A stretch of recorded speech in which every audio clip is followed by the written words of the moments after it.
여러분을 사랑하는 주님께서 오늘 주신 말씀은 구약성경 열왕기상 18장 30절부터 40절입니다.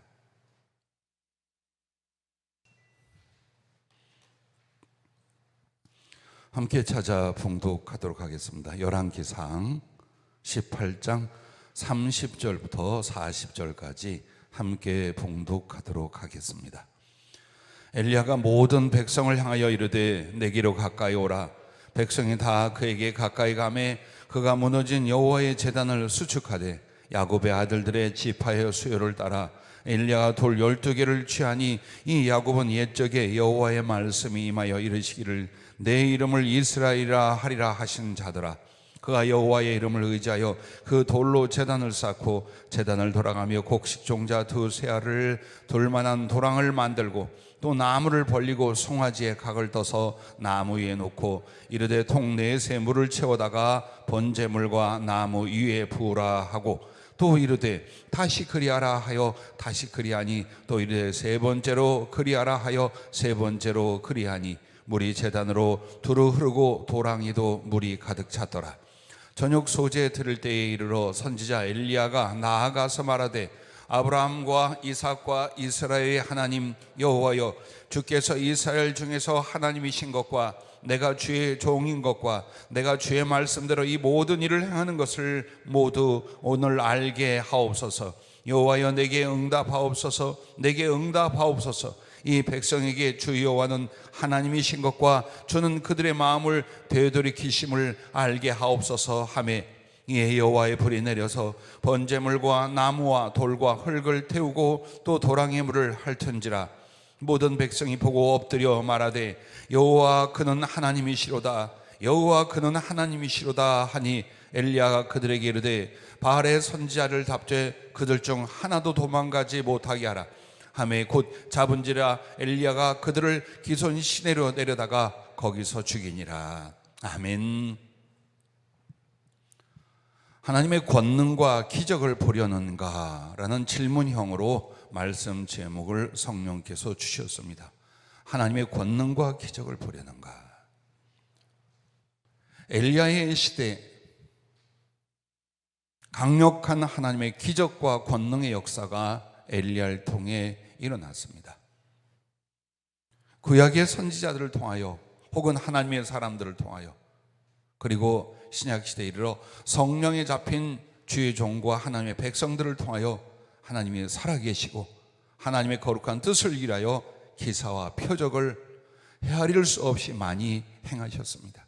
그것은 교회 공동체와 역사와 그리고 개개인에게까지 하나님의 권능과 기적은 나타났던 줄로 믿습니다. 지금 세대와 신앙인 개인에게 성경에서 보여주신 하나님의 큰 권능과 기적이 왜 나타나지 않을까요? 왜 잘 나타나지 않을까요? 너무나 절실한 필요로 하는 시대와 우리의 삶이건만 기적은 그렇게 크게 잘 나타나지 않고 있습니다. 어떤 사람은 궁색해가 그렇게 말합니다. 성경이 기록될 시대에만 그 기적은 필요했던 것입니다. 왜 그런 어리석은 변명을 하며 하나님의 살아계심의 역사하심을 제한하려 합니까?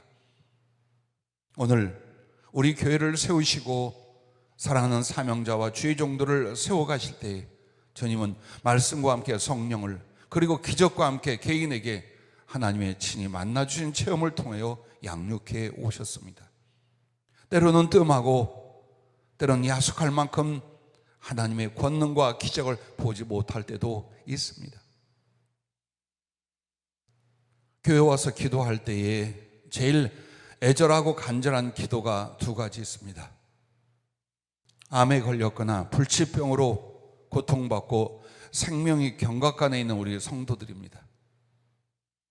많은 분이 그렇지는 않지만 그들의 고통, 그들의 두려움, 그리고 하나님께서 그들이 어떻게 할 때 고치시겠다는 약속, 이런 것들을 생각하면 정말 편안한 마음으로 기도해 본 적이 없습니다. 주님, 그 암세포 조직을 주의 손으로 뜯어내어 주시옵소서. 몸부림을 치고 기도합니다. 사실 암이 정복될 수 있는 세대가 오기도 하겠지만 사실은 암은 대표적인 고칠 수 없는 병이기도 합니다. 더더군다나 말기가 되어서 의료 어떤 방법으로도 치료할 수 없을 때 하나님은 치료의 기적이 우리에게 임하기를 우리가 간구하고 사모하기도 합니다. 또한 두 번째는 전 세계를 향하여 주님이 세계 선교를 통해서 성령의 능력과 그리스도의 가슴을 가진 많은 하나님의 종들을 파송하고 성령의 권능으로 복음 전파의 사역을 이루겠다는 말씀이며, 여러 가지 경제적인 것, 문화적인 것, 복지 사역을 통해서 하나님의 많은 사람들에게 나누어주고 퍼주고 하나님의 사랑과 생명을 나누는 이 일을 이루시겠다고 말씀하시고, 이것을 준비하는 사람들을 연단하며 지금까지 지속되고 있습니다. 이 일은 사람에게서 일어날 일이 아닙니다. 인간의 노력과 그리고 수단으로 될 방법이 아닙니다. 작고 무능한 우리에게, 정말 연약하고 보잘것없는 우리에게 이런 위대하고 대단위의 일들이 일어날 수 있는 건 하나님의 기적이 아니면 아니 됩니다. 난 여러분들이 그릇을 크게 갖기를 바랍니다. 적당히 하루를 살고 약간의 안전과 생계를 위하여 사는 그 모습은 그 그릇으로 여러분이 하나님 앞에 인생의 점을 찍게 될 것입니다. 더 사랑하려고, 더 충성하려고, 더 크게 헌신되려고 위대하고 원대한 꿈을 품고 거기에 걸맞은 기도와 헌신과 목숨을 건 주님 사랑이 따른다면 어찌 하나님의 살아계셔서 거룩한 권능과 기적의 역사를 이루시지 않겠습니까? 오늘 이 엘리야의 통해서 일으킨 하나님의 기적 몇 가지를 우리는 이 본문과 앞뒤에서 보게 됩니다. 열왕기상 17장 1절에 보면 하나님 말씀을 따라 엘리야가 예언을 합니다. 아합과 이세벨 왕과 왕후의 타락으로 인하여 이스라엘 백성들도 우상 숭배와 악에 빠지게 됩니다. 그들에게 하나님의 살아계신 것과 진노하심과 회개를 위하여 엘리야를 통해 말씀을 주셨는데, 다시 비가 오기를 위하여 기도하기 전까지는 몇 년이 되든지 비와 그리고 이슬마저 내리지 않을 것이라 말했습니다. 그렇게 됐습니다. 그리고 다시 비 오기를 위해서 간구하니 그 메마른 땅에 하늘에서 비가 내리고 땅이 열매를 맺게 됩니다. 두 번째는 아합 왕이 450인의 바알 선지자들이 있었는데 그들을 부릅니다. 그리고 엘리야가 참 하나님이 여호와신지 바알인지 거룩한 대회를 제안합니다. 그것은 하늘에서 불이 내려 재물을 태우는 일, 만약 그 일을 한다면 바알이 하나님이든지 여호와께서 하나님이시든지 알게 되지 않겠느냐, 그렇게 했습니다. 오늘 본문 말씀이 바로 그것이었습니다. 인위적인 불이 옮겨붙지 않게 하게 하여 도랑을 파고 물을 붓고 그리고 재물 위에 물로 적셔 놓았습니다. 몸부림쳐 기도합니다. 하나님께서 살아계신 것과 이들의 하나님이심을 알게 해달라고 응답하옵소서, 응답하옵소서. 얼마나 눈물겹게 부르짖고 강청했을까요? 하늘에서 불이 내려 그 재물을 사르고 심지어 도랑에 물까지 다 살라버립니다. 그렇게 함으로 우상 선지자들 450인을 처단하고 이스라엘 백성들이 여호와 하나님이 살아계신 하나님, 자기들의 하나님의 사실을 고백하게 만들었습니다. 열왕기상 17장 16절에 보면 개인적으로 비가 내리지 않아 그도 역시 마실 물이 없고 먹을 것이 없었습니다. 하나님이 지저 사르밧이라는 지역의 한 과부 가정에 보내게 됩니다. 그리고 그 가정이 아무것도 먹을 것이 없는데 하나님께서 엘리야를 위하여 그 가정에 이 모든 흉년이 끝날 때까지 가루통에 가루가 마르지 않고 기름통에 기름이 마르지 않는, 즉 일용할 양식과 필요한 것을 끝까지 공급해 주시는 기적을 보게 됩니다. 또한 그 과부의 아들이 죽었을 때에 엘리야가 몸을 덮어 3번을 기도하니 하나님께서 그 죽은 아이의 혼이 돌아와 살아나게 하는 기적을 행하여 사르밧 과부로 하여금 과연 당신이 하나님의 사람이요 여호와께서 참 하나님이라는 사실을 고백하게 만듭니다. 열왕기상 19장 5절부터 보면은 이 엘리야같이 위대한 선지자도 낙심을 합니다. 죽고자 합니다. 그때 천사를 만나게 됩니다. 천사가 위로하고 힘을 주었고 말씀을 따라 호렙산에 가서 하나님의 바람이 바위와 산을 부서뜨리며 지진과 불의 기적을 경험합니다. 그러나 그 뒤에 세면 살아계신 하나님이 말씀으로 그를 만나 장차 되어질 일들을 예언하고 그 예언은 시간과 역사를 따라 그대로 이루어지게 됩니다. 자, 5번째는 열왕기하 2장으로 넘어갑니다. 엘리야의 모든 사역을 마치고 그에게 세상을 떠날 때가 되었습니다. 그런데 하나님이 이 사람을 얼마나 사랑했던지 육신의 죽음을 보지 않게 하십니다. 거룩한 불병거가 와서 회립바람 가운데 그를 하늘로 데리고 그대로 승천을 합니다. 그러므로 에녹과 함께 사람으로서는 이 엘리야가 죽음을 보지 않고 휴거, 즉 승천하는 인물이 되게 됩니다. 나와 여러분은 성경에 있는 이 말씀들이 사실인 줄로 믿습니다. 한 점 보탬 없는 그 기적과 하나님의 살아계셔 나타난 권능이 실제임을 믿습니다. 그러면 이렇게 엘리야라는 개인, 우리와 성정이 다를 바 없는 사람이었지만 그의 생사와 삶과 사역 모든 부분에서 하나님의 기적을 나타내고 경험을 합니다. 왜 그랬을까요? 그리고 또 우리들에게는 누가 하나님의 권능과 기적을 보겠는지요? 성령은 3가지 요소가 있다 그랬어요. 하나님의 사람이 된 뒤에 이 3가지 요소를 인하여 기적의 하나님, 권능의 하나님을 경험하고 또 그의 간구와 그의 비전을 쫓아 하나님이 기적을 넉넉히 행하실 수 있다라고 말씀을 주셨는데 그 첫째가 한번 따라해 주시면 고맙겠습니다. 목숨보다 하나님을 더 사랑하는 사람. 이게 첫째 조건입니다. 아무리 하나님의 백성들이라 할지라도 하나님의 섭리는 자연의 이치와 함께 하십니다. 태어나고 살아가고 병들고 죽어가는 그리고 세상 돌아가는 모든 자연의 이치에 맞게끔 되어집니다. 이걸 자연적 섭리라 했습니다. 그러나 하나님은 비상 특별한 섭리를 하실 때가 있습니다. 이것을 기적이라 표적이라 기사라 말씀을 합니다. 그럼 누구에게 하느냐? 자, 목숨보다 하나님을 더 사랑하는 사람에게. 먼저 누구나 소중한 자신의 삶과 목숨이지만 그것까지 다하여 하나님을 사랑하려는 자에게는 하나님께서 경계와 제한을 없게 하신다라고 불러주셨어요. 그렇습니다. 사람에게서 자신의 삶, 자신의 목숨보다 더 중요한 건 없습니다. 애를 써서 수고하고 노력하고 돈을 벌고 살아가고 건강을 찾아 이 모든 게 다 뭡니까? 나의 삶과 목숨을 위해서 그렇게 합니다. 그런데 어떤 사람들은 그것까지 다 하나님께 드려서 하나님을 사랑하려는 사람들이 있습니다. 그렇다면 하나님도 그에게 당신의 특별한 사랑을 보여줍니다. 너와 나 사이에는 경계가 없어, 비밀이 없어, 제한이 없어.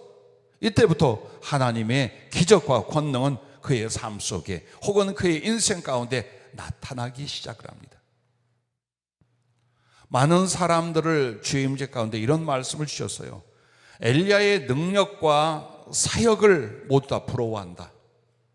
참 사모한다. 그러나 이 엘리야의 능력과 사역보다 그가 목숨보다도 더 하나님을 사랑했다는 것을 너희는 깨닫고 사모해야 될 것이다 라고 하신 말씀을 기억을 합니다. 그렇습니다. 기적이 언제 일어나며 거룩한 하나님의 역사가 언제 일어나겠습니까?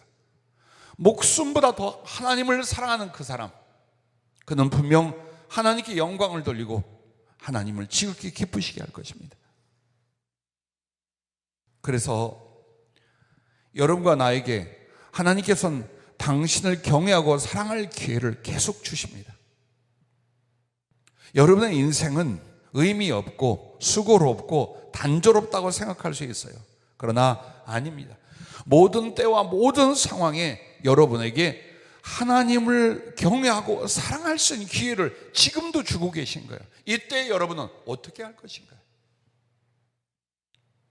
육체의 피로와 삶의 고단함과 약간의 물질, 인간관계, 심지어는 자기 기분과 감정을 앞세우면서까지 하나님 앞에 예배드리는 것도 힘들어요. 목숨을 다해 사랑하는 게 아니라 예배에 참여하는 것도 힘들어요. 기도하는 것도 힘들어요.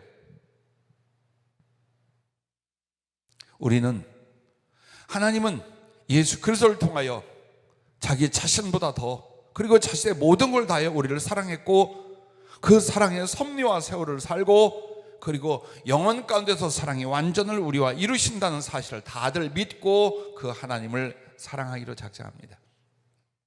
그러면 하나님을 사랑하는 게 언제 일어날 것이죠? 오늘입니다. 지금입니다. 매 순간마다 여러분과 나는 선택을 해야 됩니다. 생각을 하게 됩니다. 그때 하나님을 더 사랑하는 쪽으로 할 것인가? 그 선택입니다. 이것이 안전해, 이게 편해, 이게 이익이야를 할 것인가? 혹은 덜 안전해도, 즉 핍박이나 위험이 있어도, 혹은 피곤이나 힘든 것이 있어도, 혹은 물질이나 인격의 손상이 있어도 이게 하나님을 기쁘시게 하고 이게 하나님을 사랑하라는, 이걸 선택하는 일입니다. 이게 겹쳐지면서 나중에는 내 존재와 목숨보다 예수님이 더 귀해. 그게 자기 안에 형성이 돼요. 그리고 주님은 그걸 받으시는 거예요. 그걸 받으시는 거예요. 예수 믿고 교회 다닌 건 수십 년이 됐는데 어떻게 살아왔는지 한번 보세요. 그 하나님조차도, 그 예수님조차도 삶의 필요와 나의 육체로 사는 삶을 도와줘야 될 분으로 여기면서 살아오는 거예요. 하나님은 나를 돕기 위하여 계시지, 내가 하나님을 경외하고 사랑하기 위하여 구원을 받고 그리고 창조되었다는 사실에 대해서는 만들어가지 않아요. 이기적인 그리스도인, 무능력한 그리스도인, 현실적이고 세상적인 그리스도인, 이 말이 어디에서 나왔겠습니까? 우리의 삶의 선택, 생각의 선택입니다. 조금 더 고생하더라도, 조금 더 힘들더라도, 조금 더 아프더라도 이것이 주님을 위한 것이라면, 하나님을 사랑하는 것이라면 그 마음의 결정과 행동들이 모여서 나의 목숨, 나의 인생보다 하나님이 더 소중하고 그 주님을 더 사랑하는 바로 그 영혼, 그 삶이 되는 줄로 믿습니다. 그래서 우리는 주님이 사랑할 기회라고 여겨 그때마다 하나님을 기쁘시게 하고 섬기고 위로해 드리려고 하는 거예요. 여러분, 하나님을 기쁘시게 한다는 건 그분을 감동시킨다는 거예요. 이 아들 좀 봐라, 이 딸 좀 봐라. 세상 사람 가운데 예수 믿는 사람 중에 이렇게 안 하는데 이 아이는 나를 위해 이렇게까지 하네. 이 사람은 어떻게 돼서 저 많은 삶을 제쳐두고 나를 위해 저렇게 할까? 바로 예수님이 나를 위하여 감동받으시게 만드는 것, 이게 바로 그분을 기쁘시게 하는 거예요. 그리고 당신의 사역과 당신의 영광을 위하여 드리고 수고하는 섬김과 위로, 하나님은 위로가 필요 없다고 생각합니다. 자체적으로 위로받으시고 자체적으로 기뻐하시니 나 같은 것이 뭐 하나님을 위로할 필요가 있겠는가? 그분이 무슨 사람의 위로가 필요한가? 사람의 위로 따위는 필요 없습니다, 하나님은. 그러나 사랑하는 사람에게는 위로를 받고자 하십니다. 만약 여러분이 주님을 사랑하는 사람이라면 여러분을 통해서 주님은 위로를 받고자 합니다. 어떤 위로? 많은 사람이 하나님을 없이 여기거나 함부로 대하거나 은혜를 베풀어도 그 하나님 앞에 죄 가운데, 세상 가운데 살아가는 사람들 가운데 주님의 아픔과 슬픔이 얼마나 깊겠습니까? 그러나 그런 사람들이 많다 할지라도 여러분이 주님을 사랑하고 기쁘시게 하려 하고 주님의 마음을 헤아려 드릴 수 있다면 주님은 천만인 가운데 단 하나 여러분을 통해 위로를 받으실 줄로 믿으시길 바랍니다. 눈물이 어디 있으며 기쁨이 어디 있으며 아픔이 어디 있으며 그리고 행복이 어디 있었겠습니까? 하나님의 가슴. 하나님이 그걸 다 경험하시는 거예요. 우리의 인격성은 바로 하나님 안의 것이에요. 그분도 슬퍼할 수 있고 그분도 기뻐하실 수 있고 그분도 감동하실 수 있고 그분도 괴로워하실 수 있어요. 아무것도 아니지만 내 참음과 믿음, 인내와 사랑을 통해서 주님의 작은 기쁨이 되어드리리라. 당신을 만져드린 작은 손길이 되어드리리라. 얼마나 착해요. 이런 그리스도인들이 얼마나 순수하고 착합니까? 바로 이런 사람들이 말을 하지 않아도 목숨보다 주님을 더 사랑했고 나의 삶보다 주님을 더 경외했던 사람으로 세워지게 됩니다. 그러면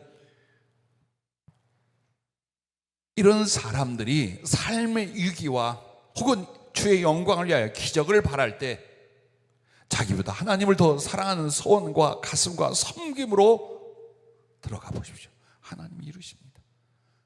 왜 하나님을 지극히 사랑하는 사람들에게 하나님은 기적과 권능을 행할까요? 하나님을 그렇게 사랑하는 자에게는요, 하나님이 그 사람을 사랑한다는 것을 주변과 세상에 나타내시기 위함입니다. 너희가 이 사람 함부로 보지, 너희가 주의 종 함부로 보지, 그러나 봐라, 내가 그를 사랑하여 이런 기적을 행하고 이렇게 나타내는 것이 하고, 하나님을 사랑하는 사람을 하나님은 고개만 끄덕끄덕하고 계시지 않아요. 모든 사람 앞에 내가 그를 사랑한다 이렇게 하고 증명하고 나타내신데, 그게 바로 어떤 방법입니까? 개인 가슴속의 은혜요, 삶의 사역의 기도응답에 기적을 행하신 줄로 믿으시기를 바랍니다. 두 번째도 따라해 주시기 바랍니다. 하나님을 높이고 증거하는 사명에 목숨을 드리는 사람. 왜 우리는 사명을 먹고 사는 데다 둘까요? 자식 키우는 데다 둘까요? 왜 우리는 하나님을 알고 만났고 그분 앞에 꿈과 인생과 소망을 가지면서도 왜 도대체 내가 살아가는 이유, 내 삶의 목적이 되는 사명을 조금 더 잘 사는 것에 둘까요? 이게 우리의 수준이요, 그릇입니다. 올리셔야 합니다. 여러분은 떠납니다. 나는 어느 순간에 주의 부르심을 받습니다. 우리가 사랑했고 아파했던 이 모든 삶의 흔적들은 다 육체와 함께 소멸되고 잊혀지게 됩니다. 하지만 하나님의 은혜를 받고 그를 사랑했던 내 영혼과 심령, 그리고 나의 삶의 흔적은 바로 하나님께로 갑니다. 그날 그 영혼의 날들을 위하여 여러분과 나는 사는 것입니다. 사명이라는 게 무엇입니까? 목숨을 다해 이루어야 될 일, 그게 사명입니다. 오늘 여러분과 내가 내 한 인생과 존재를 다 쏟아부어서 반드시 이루고자 하는 게 먹고 사는 것이 되지 마십시오. 약간의 사업이 되지 마십시오. 인간의 애정관계가 되지 마십시오.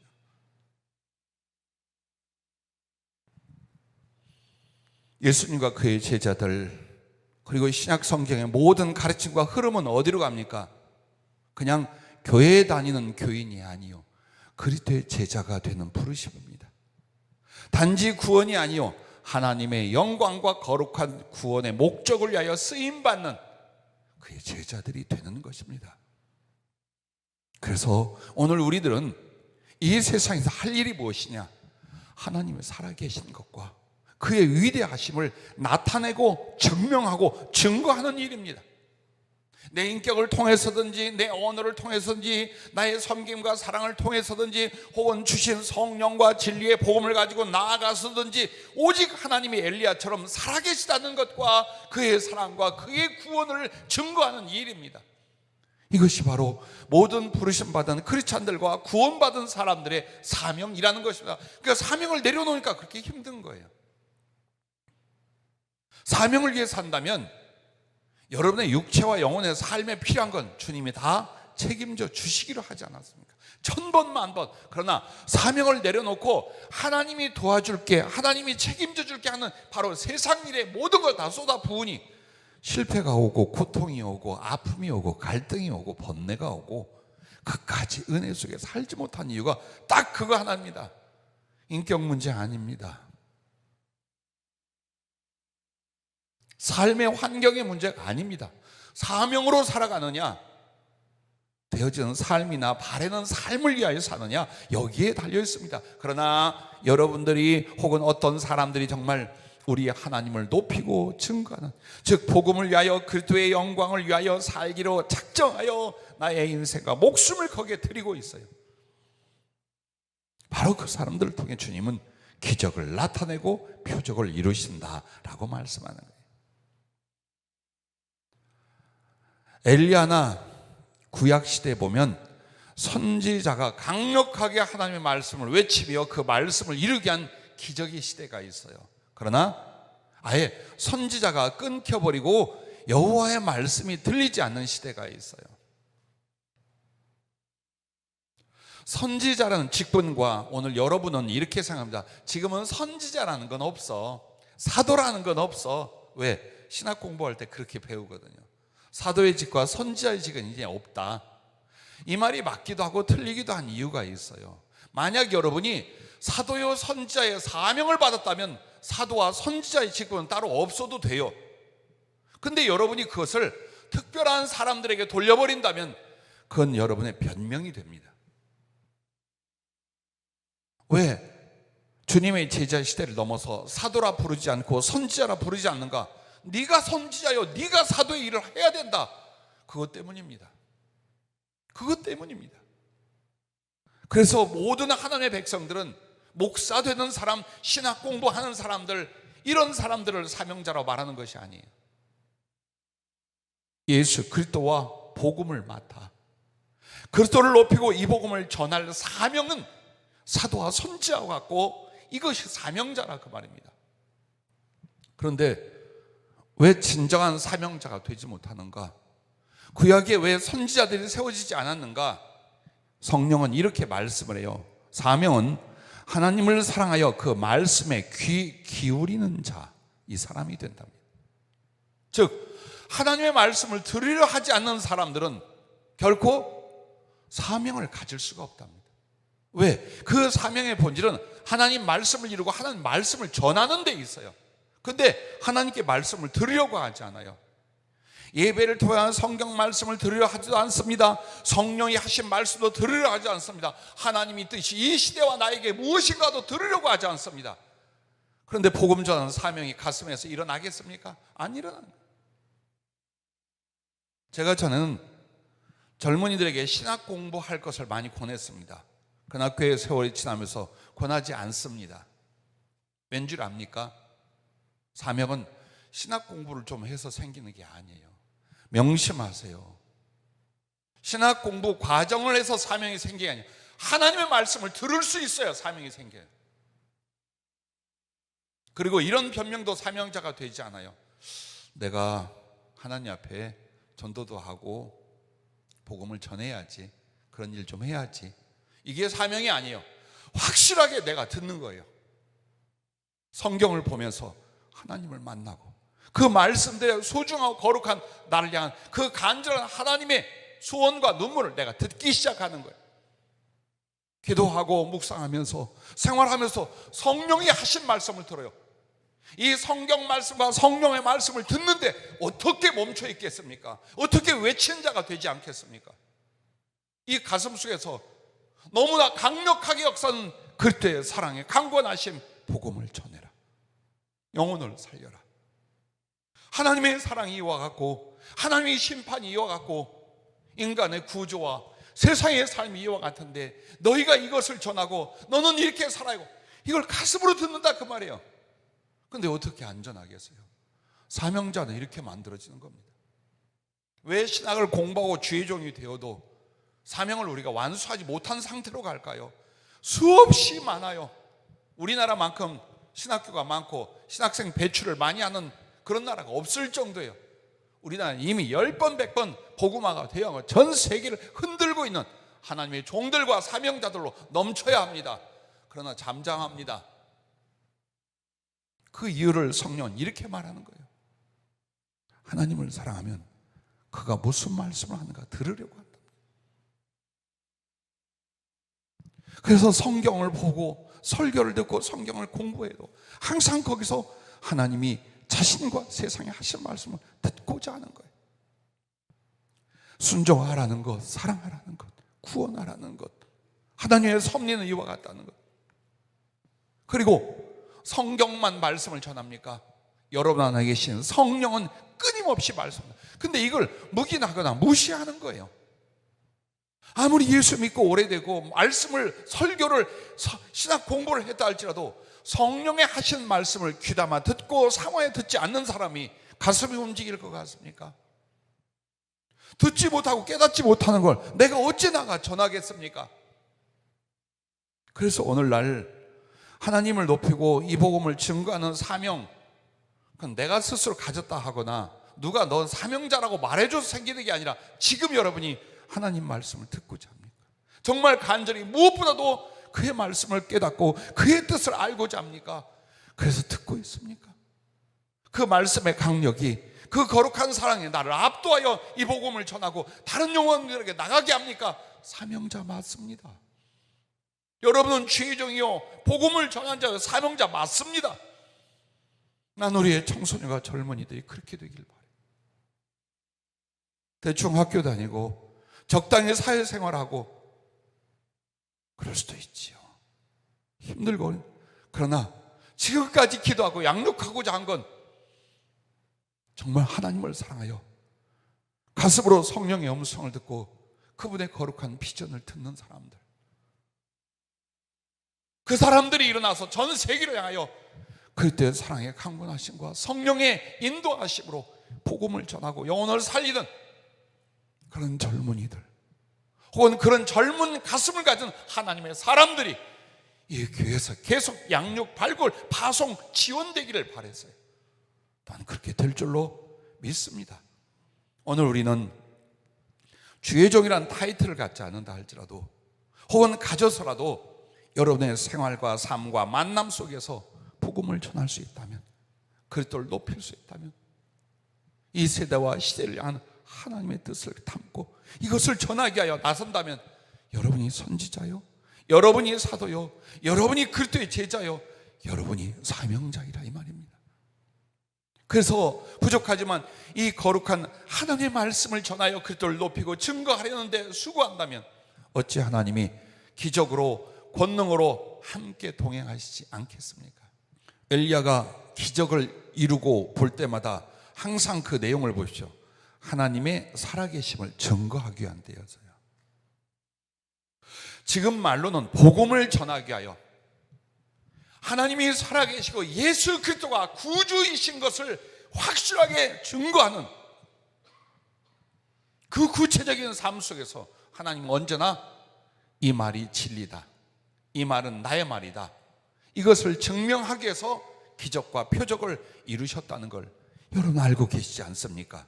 그렇다면 내가 그렇게 되자, 내가 그런 하나님의 사람이 되자, 이왕 단 한 번의 인생 부르심 앞에 대충 적당히 그리스도인 노릇하지 말고 나 정말 하나님께 사명자로 한번 쓰임받고 드려지자, 이건 여러분 결단에 있어요. 그리고 어디에 있다고요? 자꾸 듣는 거예요. 주님이 뭐라 말씀하는지, 성령이 무엇이 하는지 자꾸 듣는 거예요. 성경 말씀을 사랑하고 성령의 말씀을 경청하면 어떻게 해서라도 하나님의 뜻과 복음을 전하려는 사명에 사로잡히게 됩니다. 2번 죽었던 사람을 살렸던 경험이 있고, 한 번 완전히 죽어가는 사람이 다시 살아난 경우가 있어요. 병이 아니라 사망 선고가 내려진 이 상황이었어요. 그때 어떻게 해서 그 사람들을 살려 다시 가족들 앞에 돌아오고 대화하고 기도하고 인사했는가? 딱 하나였어요. 그 가족들이 내게 그래요. 하나님이 살아계시다면 우리 아버지 살아나서 인사라도 하고 가게 해달라는 거예요. 한 번은 가족들이 그렇게 했어요. 또 다른 한 번은 그 가족들에게 절실히 주님이 구원의 복음을 전하기 위하고 원하셨어요. 그래서 주님을 영접하고 믿음으로 살다 죽은 노인들인데 그들이 그 가족들 앞에 다시 살아나 인사하고 축복하고 다 하고 그리고 하늘나라 가게 하셨어요. 온몸이 다 부서지고 깨져 병원에서 집에 귀가하여 죽음을 준비하던 사람도 하나님 다시 살리신. 근데 대부분 그때마다 왜 그런 기적을 행하게 하셨느냐? 내게 능력이 있어서가 아니에요. 하나님 살아계심을 증거해야 되는 거예요. 그렇지 않으면 하나님 살아계심에 대하여 비난과 조롱이 일어날 상황에서 담대하게 외쳐야 했고 기도해야 했고, 그리고 정말 우리 하나님은 살아계셨어요. 수없이 많은 불치병과 고통 속에 살아난 일들, 삶 속에서 기적이 일어났던 일들 일일이 헤아릴 수 없는데 대부분 보면 나를 통해 하셨다면 이유는 하나였습니다. 조금 주님을 사랑하는 그 마음과 복음을 전하게 하여 모든 걸 바치려 할 때 했습니다. 여러분의 인생에도 그런 마다 다르겠지만 주님은 얼마든지 복음을 전하는 바로 이 일을 통해 기적으로 권능으로 함께 하심을 믿으시기 바랍니다. 그러므로 여러분과 내가 사명자라면, 복음을 전하고 그리스도를 높이고자 한다면 이런 일이 일어나야 돼요. 하나님을 위한 거룩한 열심이 자기를 삼키게 하는 일. 예수님이 성전에 갔더니 엉망진창이었잖아요. 다 몰아나가 내쫓고 성전을 청결케 하실 때에, 그때에 요한복음에 뭐라고 말씀을 하는 줄 압니까? 주의 전을 삼하는 열심이 나를 삼키리라. 시편을 인용하여 제자들이 그 기록을 썼어요. 주의 전을 삼하는 열심이 나를 삼키리라. 자, 여러분과 나를 사랑하는 주님의 사랑의 열심이 자기를 십자가에 죽게 만들었어요. 이게 바로 그 사랑하는 열심이 자기를 삼키는 거예요. 우리도 그렇다. 주님을 사랑하고 복음을 전하는 열심이 있다면 그것이 올무가 되든지 그것으로 희생을 하든지 그럴지라도 돼요. 감당하는 걸 가르쳐 말하는 거예요. 여러분과 내가 피해야 될 것과 두려워야 될 것은 비겁해지는 거예요.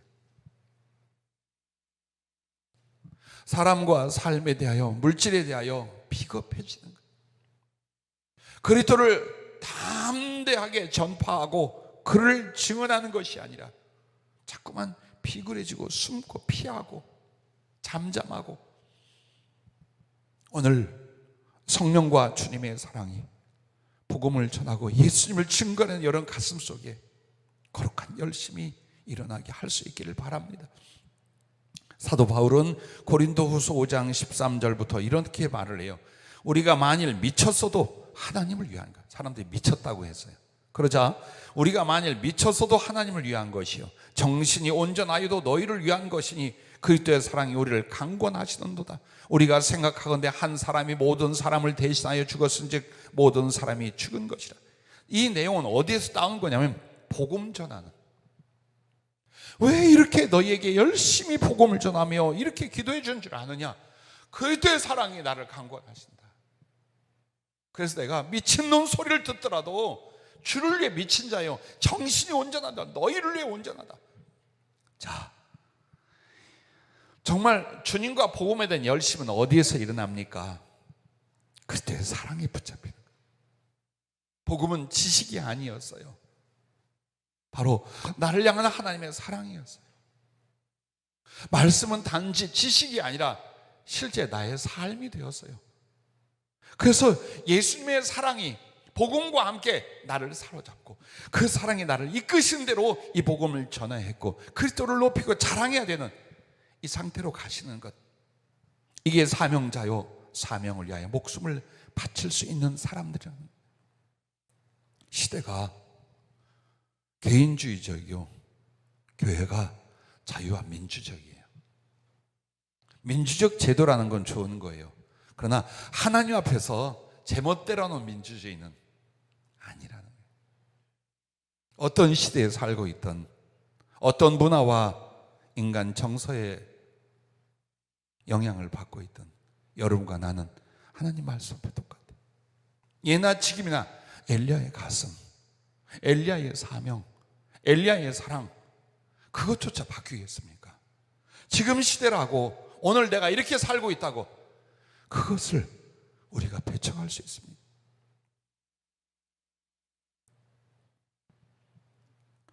엘리야가 하나님에 대한 열심은 질투였어요. 여호와는 질투하시는 하나님이라 할 때 우리가 그 질투는 육신적이고 사람의 말인데 왜 저걸, 그게 아니라 하나님의 열심, 엘리야의 열심. 여호와 하나님을 사랑하고 그들에게 돌아오게 만들려는 열심 뭐예요? 거룩한 질투예요. 우상에게 대하여, 사단에게 대하여, 그 악한 자들에 대하여 하나님을 너무나 사랑하여 질투하는 거예요.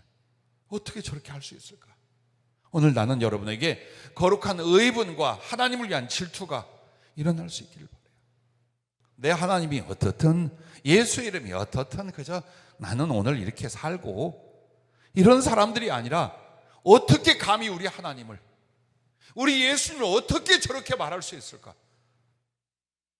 그가 살아계신 것과 그가 존귀하시는 하나님이 구주라는 걸 내가 증명하리라, 내가 증거하리라. 너희로 하나님의 이름 앞에 무릎을 꿇게 하리라. 제가 사랑하고 경외하는 말씀 중에 하나가 빌립보서예요. 예수 그리스도의 낮아지심과 십자가 죽기까지 복종하심을 통해 당신을 높였어요. 그래서 어떻게 했다고 나오냐면, 하늘 위에 있는 자들과 땅 위에 있는 자들과 땅 아래에 있는 자들이 예수의 이름 앞에 무릎을 꿇고 주라 시인하여 하나님 아버지께 영광을 돌리게 하기 원한다라는 사도 바울의 기도예요. 그 말씀이 소원이 되는 거예요. 그래, 하늘에 있는 자들, 구원받아 천국가에 있는 자들과 천사들과 이렇게 말하겠죠. 땅 위에 있는 자들, 육신으로 사는 세상 사람들을 말하겠죠. 땅 아래에 있는 자들, 지옥 간 자들을 말해요. 어느 나라, 어느 시대, 어느 종류, 어떤 영의 사람들이든지 전부 다 우리가 사랑하는 예수 그리스도를 향하여 주라 시인하게끔 만들고, 혹은 더 많은 사람들이 그리스도를 사랑하여 그 앞에 나와 그의 발에 입맞추게 하는 것, 주여 나로 그 일을 하고 가게 하옵소서. 보잘것 없고 죄 많은 인생이자 주여 우리 주님을 높이고 우리 주님을 더 사랑하게 만든 일에 내 한 목숨 드리게 하옵소서. 왜? 우리가 믿는 예수님은 그런 사랑 받으셔야 될 분이에요. 그런 높임 받으셔야 될 분이에요. 나를 통해, 우리를 통해, 이 시대를 통해 사랑과 영광과 높임을 받으셔야 할 분이에요. 그 가슴이 불이 되어 여러분에게 있기를 바라고, 그러므로 우리의 삶과 시간을 통하여 어디에 있든지 누구를 만나든지 복음을 전하고 그리스도를 높이는 바로 이 사명에 우리의 목숨과 남은 세월을 보낸다면, 여러분, 성령의 은사와 능력은 왜 주셨습니까? 고린도전서 12장 8절부터 어떤 사람에게는 성령으로 말미암아 지혜의 말씀을, 모든 하나님의 지혜가 다 임한다는 거예요. 어떤 사람은 같은 성령을 따라 지식의 말씀을 누구에게 어디에 가서 무엇을 전하라 선지자처럼 그렇게 말씀을 주시는 은사예요. 다른 사람은 같은 성령으로 믿음을 믿어지는 역사, 절대로 믿을 수 없는 상황에도 믿음을 갖고 그 믿음의 기도를 통해 하나님의 권능과 역사를 일으키는 겁니다. 어떤 사람은 한 성령으로 병 고치는 은사를, 작고 사소한 데부터 죽은 자를 살리는 데까지 병 고치는 은사를, 어떤 사람의 능력 행함을, 이 능력 행함이라는 게 뭡니까? 기적에 속하는 거예요. 그 사람의 기도가, 그 사람의 하나님을 선포함이, 혹은 그 사람의 사랑함 속에서 하나님이 기적을 이루시는 일들, 이게 능력 행함이에요. 어떤 사람에게는 예언함을, 하나님이 장차 되어질 일을 개인과 시대를 통해 말씀까지 해주셔요. 어떤 사람에게 영들 분별하면 진짜인지 가짜인지, 이는 하나님인지 저는 사단인지, 사단의 괴계와 존재가 어떻게 하는지, 다른 사람은 각종 방언 말함을, 어떤 사람은 방언을 통역함을 주시다니, 이 모든 일은 같은 한 성령이 행하사 그의 뜻대로 각 사람에게 나누어 주시는 것입니다. 그래서 제자들에게 그렇게 성령을 부어주십니다. 복음을 전하는 사명 때문에 마가복음 16장 20절에 제자들이 나가 두루 전파할새 주께서 함께 역사하사 그 따르는 표적으로 말씀을 확실히 증언하시니라. 하나님의 기적은 기적이 아니라 선물로 여러분과 나에게 주어진 줄로 믿습니다. 어떻게 할 때? 목숨보다 하나님을 더 사랑하고 목숨을 다하여 이 복음을 전하며 그리스도를 높이려는 사명을 감당하고자 할 때에 얼마든지 하나님이 살아계셔서 하나님과 복음을 위하여 역사하니 기적이요 권능이요 표적이 나타날 줄로 믿으시길 바랍니다. 그것이 우리 교회와 사역에, 그리고 여러분 개인에게, 여러분의 가정과 여러분의 육체와 여러분의 사업에도 하나님의 권능과 기적이 나타날 수 있음을 믿으시기 바랍니다. 세 번째도 따라해 주시면 고맙겠습니다. 하나님의 뜻을 이루려 목숨 들여 기도하는 사람. 그렇습니다. 하나님의 뜻을 이루기 위하여 목숨까지 바쳐 기도할 수 있는 사람이 있다면 하나님 반드시 살아계심과 응답하심과 기적을 이루심을 우리가 믿고 보았습니다. 하나님을 만남도 그 사랑에 빠짐도 주를 위해 살고 죽을 사명도 기도로 말미암아 갖게 됩니다. 즉 기도가 없어, 기도에 깊은 것이 없어서 절대로 하나님을 만났다 할 수 없고, 그리고 그분의 사랑의 깊이로 들어갈 수가 없고, 그리고 무엇보다도 주를 위해 살고 죽을 사명으로서의 다시남이 없습니다. 안 일어납니다. 절대 안 일어납니다. 그래서 이런 과정이 없으면 사랑과 충성의 거듭남도 없다라고 성령이 표현을 하셔요. 자, 사랑을 위하여 충성을 위하여 거듭남인데 이게 어느 시점에서 일어났냐? 정말 마음을 다하고 힘을 다하고 목숨을 기도하는 바로 그때였어요. 그 시간들이었어요. 잘 생각해 보세요. 그래서 끊임없이 이와 같이 전심전력의 기도의 삶이 있다면 기적의 삶이 되며 하나님을 증거하는 삶이 될 줄로 믿습니다. 자, 엘리야의 기도를 봐봐요. 어린 그 아이를 살릴 때도, 제단 앞에서 하늘에서 불이 떨어지기를 기도할 때도, 그리고 마른 하늘에 피가 오기를 위해 기도할 때도 어떻게 기도하는가 보십시오. 특히나 정말 3년 6개월 동안 비가 오지 않았어요. 근데 하나님 말씀이 왔어요. 그래서 왕과 그 배반한 백성들 앞에 외쳐요. 좀 있으면 큰 비가 내립니다. 근데 비는커녕 구름 한 조각 없어요. 그래서 기도할 때 성경은 그의 간절한 기도의 자세를 보여줘요. 머리를 무릎 사이에 넣고, 누가 또 해봤대요. 그러면서 이렇게 말해요. 엘리야가 굉장히 유연했나 봐요. 잘 안 되더래, 안 내려가더래. 오죽하면 어떤 심정이었으면 머리를 무릎 사이에 쳐박고 몸부림을 쳤겠냐 이 말이에요. 7번을 기도를 해요. 그렇게 보면 그때에 사환을 보냈습니다. 저 바닥 끝에서 손바닥만한 구름이 일어나고 있습니다. 그러자 아싸 하더니 왕이요, 큰 비 빨리 먼저 내려가십시오. 그리고 정말 하늘이 캄캄해서 엄청난 비가 이스라엘 땅에 쏟아지게 됩니다. 우리는 기도의 내용도 좋지만 어떤 가슴, 어떤 자세로 기도하는가 성경의 사람들 한번 보세요. 우리 같이 다리 꼬고 적당히 묵상하는지, 혹은 몇 마디 하고 마는지, 피곤하면 절대로 기도를 생략하는지, 이런 형식적인 기도인가? 아니면 정말 마음을 다하고 목숨과 힘을 다해 하나님께, 그 기도를 통해 하나님을 사랑하고 그 기도를 통해 하나님을 만나고 그 기도를 통해 내가 변화되고 하나님에게 드릴 수 있었고, 그렇기 때문에 기도는 절대 양보할 수 없고 포기할 수 없고 희생시킬 수 없어 전심전력으로 기도하는 사람들, 그 사람들은 이미 기적의 사람이 되어 있습니다. 이미 기적의 하나님이 얼마든지 응답하고 역사하는 것을 보았고 또 우리가 증언하고 있습니다. 특별히 여러분과 내가 하나님의 이 일을 꿈꾸십니까? 하나님께서 나를 써주심을 사모하고 있습니까? 기도해야 됩니다.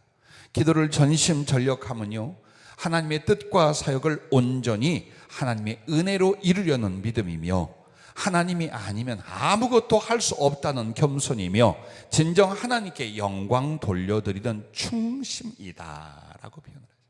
그렇습니다. 기도 안 해도 주님이 알아서 당신 영광 위에 해줘야 되는 거 아닙니까? 하나님의 자비와 긍휼이 기도가 많지 않아도 이루어져야 되지 않습니까? 애언이 있었다면서요. 성령이 그렇게 말했다면 우리가 기도가 좀 부족해도 돼야 되지 않습니까? 라고 말은 안 해요. 속에서 그렇게 해요. 근데 이걸 알아요. 왜 그렇게 기도해야 되느냐? 기도로 말미암아 전심전력할 때 하나님의 뜻이 이루어지고 하나님의 역사가 나타나요. 그때 하나님의 은혜로만, 인위적이고 인간적이고 세상적인 걸로 하나님의 영광, 하나님의 뜻을 이루려는 게 아니에요. 하나님은 전쟁은 여호와께 속한 것이에요. 하나님의 일은 하나님께 속한 것이에요. 하나님이 직접 일하시면 우리에게 믿음의 기도만 있으면 돼요. 내가 했거든, 내가 교회 세웠거든, 내가 선교했거든, 이렇게 말한단 말이에요. 아니요. 할 수 없을 때, 그리고 할 수 있다 생각해도 전심전력의 기도는 바로 우리 하나님의 은혜로 이루려는 믿음이요, 그리고 항상 마음속에 하나님이 도와주시지 않으면 하나님의 역사에 나는 아무것도 할 수 없어요. 이게 겸손이에요. 내가 뭐 좀 할 수 있지, 내가 좀 해보지. 아니요, 여러분과 나 못해요. 하나님이 하셔야 돼요. 이 겸손이에요, 기도가. 그리고 진정 하나님께 영광을 돌릴 때, 기도한 사람 알아요. 내가 한 것이 아니라 하나님이 했고 우연히 된 것이 아니라 그분이 하셨다는 거 알아요. 그래서 정말 감사와 찬양과 영광을 기도해서 하나님의 뜻을 이룬 사람들은 하나님께 합당히 돌려요. 그래서 주님이 여러분과 나에게 꿈을 주시고 믿음을 주신 뒤에는 그 다음에 어디로 들어오게 합니까? 기도의 자리로 들어오게 하는 거예요. 세월이 가서 나이를 좀 먹었습니까? 몸은 약합니까? 지금 우리에게 너무나 많은 문제가 막 전진이 되지 않습니까? 이에 기적이 필요한 때입니다. 그래서 기적이 필요한 때입니다. 가난합니까? 가진 것 없습니까? 그런데 하나님의 계획과 뜻은 사모합니까? 그래, 기적이 필요한 거예요. 이 교회는 기적이 필요한 교회예요. 이 교회에서 양육되는 여러분은 기적을 위해 부르신 거예요. 왜 할 수 없다고 생각합니까? 왜 그것은 멀다고 생각합니까? 아니요, 하나님은 살아계시고 이곳에 계시고 말씀하셨고, 그리고 여러분과 나의 기도, 작은 충성과 주님을 향한 사랑이 있다면 능히 기적을 이룰 줄로 믿습니다. 그래서 기적의 역사는 반드시 기도의 깊이와 비례한다는 것 잊지 마시기를 바랍니다. 어쩌다가 제가 사역 속에 크고 작은 사업 일들을 하는 분들, 그들의 삶 속에, 그들의 사업 속에 들어가게 됐어요. 내가 사업을 하거나 물질에 관계된 일을 하는 건 아니야. 하나님의 뜻이 무엇인가를 일러주며 그 일을 성취하기 위해 하나님께서 무엇을 지시하고 원하고 어떻게 해야 되는가를 일러주는 역할로 가게 되었어요. 그래서 때로는 크고 원대하게 보이는 것도 있고 아주 작게 시작되는 이 사업체들 혹은 개인들도 우리 교회에 있어요. 누구는 하다 망한 사람도 있어요. 그러나 망한 게 아니야. 그 뒤에 일으키시는 하나님은 기적의 하나님이에요. 자, 이렇게 해서 이 교회의 계획을 20년 전부터 주님이 뭘 말씀해요? 세계 선교 이루겠다 했어요. 이 세계 선교를 위한 기도와 거룩한 진전을 방해하기 위해 사단이 얼마나 악랄하게 했는지 몰라요. 심지어는 믿음과 기도도 없어지게 만들었어요, 우리 교인들에게요. 그게 될까? 그들을 통해 될까? 나를 통해서는 몰라도 그들을 통해 이룰까? 지나간 몇 년을 보십시오. 뭘 흔들어 놨는가를 보십시오. 그게 이루어지지 않는다라는 거예요. 최소한 그들을 통해 이루어지지 않는다. 얼마나 강력하게 이게 믿음 아닌 의심이 들어와 있고 갈등이 있었습니까? 그것이 주님께 나왔는데도, 성령께 나왔는데도, 그 성령을 쫓아 말씀을 전하는 주의 종을 통해 나왔는데도 안 믿는 거예요. 이 영적 싸움을 여러분과 내가 해왔어요. 그러나 이제 보십시오. 누구든지 상관없어요. 지금 꿈틀꿈틀하고 있어요. 몇몇 가정, 몇몇 사업을 하고 있는 분들 뭐 다들 꿈틀꿈틀해요. 그런데 오늘 이 말씀을 주신 건 우리 각자의 삶과 개인의 삶에도 있고 세계 선교의 비전을 가졌습니까? 정말 이 교회를 통해서 우리 하나님 구제하고 복음을 전하는데 내가 약간이 아니라 세계를 감당할 혹은 세계로 나아갈 만큼의 분량과 깊이를 사모하고 있는 분들이 있지요. 그렇다면 그 소원을 품은 이들은 오늘 이 세 가지를 잊지 말고 먼저 이루려 하십시오. 목숨보다 주님을 더 사랑하는 것, 복음을 전하고 하나님을 높이기 위하여 목숨을 다 바칠 수 있는 것, 그리고 기도. 아무리 뼈가 녹아진다 할지라도, 너무 피곤하고 힘이 들다 할지라도 기도하다 죽으리라, 하나님께 엎드려 죽으리라는 바로 그것이면 됩니다. 얼마든지 세계 선교는 이루어져요. 왜? 기적의 하나님이 우리의 능력으로 할 수 있다는 거 아니었어요. 너희 적은 무리가 할 수 있다는 게 아니었어요. 내가 한다고 해서 20년 동안을요. 얼마나 많은 성령과 얼마나 많은 사람들을 주님 부어주고 세워왔는지 몰라요. 나는 그래서 여러분들이 개인 생활과 사업에만 치중하지 말고, 그래 전 세계를 향하여 구제도 하고 복음도 전하고 아름다운 문화와 복지 사역도 이루고 사명자와 주의종도 세우고 내가 뒤를 밀어주고 나도 나아가고, 주님 내겐 이만큼의 달란트가 있습니다. 아주 작은 약속이 있습니다. 그러나 주님 나를 그 큰 일에 써주시옵소서. 이 작은 일, 이 작은 사업이라도 하나님 그렇게 써주십시오. 몸부림쳐 기도하면서 점점 가슴이 뜨거워져 그리스도를 사랑하고 당신을 전하기 위해서 중심이 잡혀간다면 여러분 세계 선교를 감당할 사업가, 세계 선교를 감당할 주의종, 세계 선교를 이루고도 남을 하나님의 사람이 될 줄로 믿습니다. 혹시 이 말씀을 듣고 계신 분들 암이 있습니까? 불치의 병이 있습니까? 무엇인가 할 수 없다는 절망 중에 있습니까? 그렇다면 치유와 반전과 기적의 하나님을 만나기 위해서 다시 신앙생활을 하십시오. 지금까지 해오던 거 말고 인생의 막바지에서 한 번만 바꾸십시오. 정말 하나님을 사랑해 보려고, 정말 내게 생명과 기회를 주시다면 어디 가서 무엇을 하더라도 그리스도를 전파하겠다고, 그리고 기도하십시오. 이렇게 해서 죽거나 저렇게 죽을 수 있지만 기도하다 죽으려고 하십시오. 살아납니다. 그동안 죽음에 살린 사람이 얼마나 많은지 모릅니다. 그러나 그 모든 사람들이 죽어갈 때 살려주시는 하나님은 이유가 있었습니다. 가슴의 변화였습니다. 기도였습니다. 삶의 약속이었습니다. 반드시 이 자리에 계신 여러분도, 이 방송을 듣고 말씀을 듣는 세계 어느 곳에 있는 누구들도 하나님은 기적의 하나님입니다. 사랑하니 사랑을 위하여 기적을 행하시고 안 될 것을 되게 하고 없는 것을 있게 하고 약한 것을 강하게 하고 말뿐인 것을 능히 이루시는 분이 우리가 믿는 하나님인 줄로 믿습니다. 엘리야가 다시 오리라라고 구약시대 마지막 말씀이 있습니다. 엘리야가 다시 오리라. 그래서 그 말씀이 예수 그리스도의 시대 세례 요한을 통해 이루어졌습니다. 그래서 엘리야가 다시 오리란 말은 끝난 것이 아닙니다. 엘리야가 다시 오리라, 이 말씀은 시대적인 사명입니다. 즉 누가 엘리야가 되겠느냐 이 말이에요. 주의 종들과 성도들 중에 누가 엘리야가 되겠냐. 나는 엘리야를 심히 기다리는데 엘리야가 될 가슴, 그렇게 하나님을 사랑하고 그렇게 충성하고 그렇게 기도할 사람들이 내가 소원하는 바가 이것이다.